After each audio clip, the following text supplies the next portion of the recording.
Kasi Papa nagtatawag. Hindi yung baso. At least nagpasa ako.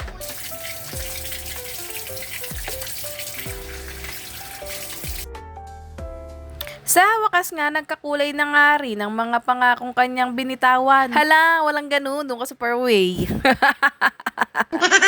Walang pasok si Tatay Alex nyo, kaya ayan, nakapag-spray na nga siya ng mga pinto ng aking Durabox. Sa tagal-tagal ko talaga nag-intay, ngayon niya nga lang talaga yan magagawa dahil sobrang busy rin talaga ng Tatay Alex nyo. Kahit anong ipagawa nyo sa akin mga mare, kayang-kaya kong gawin yan. Wag lang talaga ang pagsasayaw at saka itong pagpipintura na gamit ang spray. Ay nako, hindi ko talaga yan ma-perfect. Magiging aksayado lang talaga pag ako ang nag-spray dyan.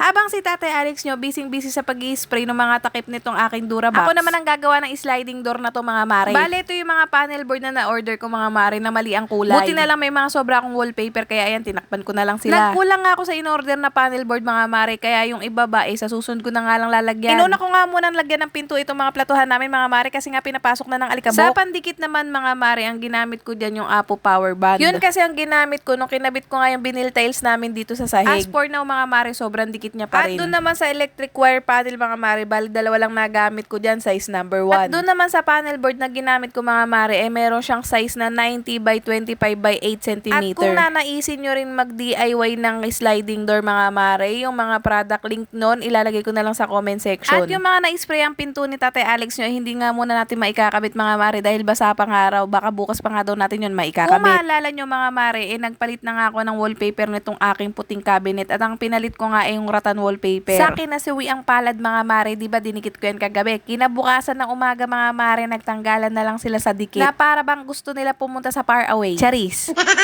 Mabuti na nga lang marami akong ganitong design na wallpaper na natira mga mare, kaya yan na lang ulit ang aking kinabit. At itong wallpaper na ginamit ko ulit mga mare, napakadikit nito mga mare. Kung hindi mo siya kakaskasin, ay nako mga mare, pang matagalan nyo rin niyang magagamit. At nung matapos namin ni Tatay Alex yung pagdi-DIY, sabi ko nga sa kanya, ako na nga lang magluluto ng aming hapunan. At super nagkikrave talaga ako sa gatang isda mga mare, kaya ito bumili ako ng yellow pin, yayamanin.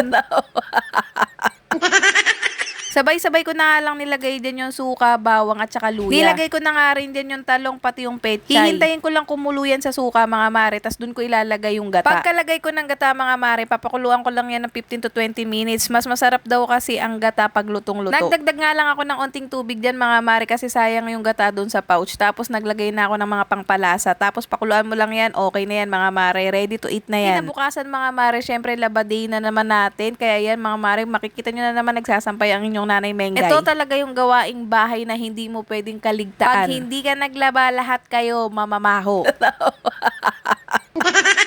Kaya kung marami kang tambak dyan, ay nako day, laban mo na yan. Kesa naman mag-iba ang amoy nyo dyan. Hala, masyado ng pala desisyon ng nanay nyo. Kaya hanggang dito na lang muna ang aking video mga mare. Baka ano pang masabi ko, magkita-kita tayo sa susunod kong mini vlog. Don't forget to like, share, and follow. Bye mga mare!